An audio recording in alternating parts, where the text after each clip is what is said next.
Kaya pala tatapusin na ang Batang Quiapo ni Coco Martin, dahil nagkakagulo na umano sila.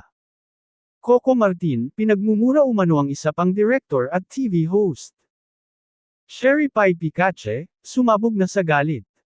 Isang malaking gulo ngayon ang yumanig sa mundo ng showbiz matapos kumalat ang balita, tungkol sa isang matinding komprontasyon na naganap sa set ng sikat na seryeng, FPJ's Batang Quiapo.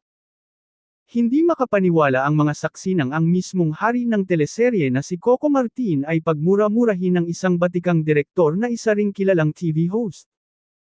Ayon sa mga source na malapit sa produksyon, nagsimula ang tensyon dahil sa pagkakaiba ng opinyon sa pagdidirekta ng isang masiselang eksena. Kilala si Coco Martin bilang isang aktor na hands-on at madalas ay siya rin ang nagpapatakbo ng malalaking sequence sa kalsada. Gayunpaman, tila napuno ang nasabing direktor-host ng pakialaman umano ni Coco ang kanyang blokang. Nagulat kaming lahat. Bigla na lang may sumigaw at doon na lumabas ang mga mura. Hindi akalain ng mga tao na mauuwi sa ganung level ng kabastusan ng usapan, anang isang insider na tumangging magpabanggit ng pangalan. Ang insidenteng ito ay mabilis na naging usap-usapan sa social media, lalo na't kilala si Coco sa pagiging kalmado at propesyonal sa trabaho. Bagamat hindi pa formal na pinapangalanan ang direktor, maraming netizen ang gumagawa na ng sariling hula base sa mga blind items. Sinasabing ang taong ito ay may matagal na ring isyo, sa ego at hindi matanggap na ang isang aktor na tulad ni Coco ay may mas malaking boses pagdating sa creative direction ng show. Ang tanong ng marami, tuluyan na bang masisira ang samahan ng dalawang higanteng ito sa industriya? O isa lamang itong gimmick, para mas lalong pag-usapan ang serye? Habang mainit ang isyu kay Coco, hindi rin nagpahuli ang premyadong aktres na si Sherry Pie Picache. Pagkatapos ng ilang linggong pananahimik sa gitna ng kaliwa at kanang pambabatikos ng mga basher sa Batang Quiapo, tuluyan nang sumabog ang aktres. Sa kanyang huling panayam at social media posts, hindi itinago ni Sherry Pie ang kanyang puot sa mga taong walang ginawa kundi hanapan ng butas ang kanilang programa. Kung wala kayong magawang mabuti, manahimik na lang kayo.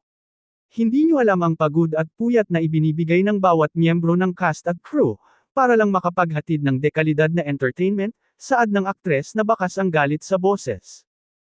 Ang mga bashers ay binanata ng serye dahil sa umano'y marahas na mga eksena at ang hindi matapos-tapos na kwento nito. Ngunit para kay Sherry Pie, ang mga batikos na ito ay hindi na constructive criticism, kundi personal na pang-aatake na sa integridad ng kanilang trabaho. Ang daling mag-type sa keyboard, pero subukan nyo munang tumayo sa harap ng kamera sa initan bago kayo magmagaling.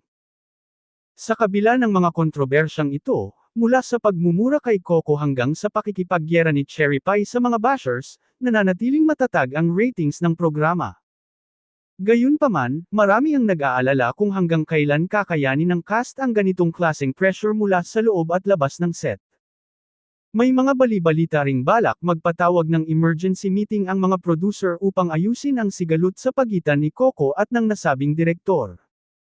Samantala, ang mga fans ay hati ang reaksyon, may mga kumakampi kay Coco at Sherry Pie, habang ang iba naman ay naniniwalang bahagi lamang ito ng promosyon ng serye. Ano't ano paman, isa lang ang sigurado, hindi titigil ang ingay hanggat hindi lumalabas ang katotohanan. Sino nga ba ang nagsasabi ng totoo? At ano ang magiging epekto nito sa career ng mga nasabing personalidad?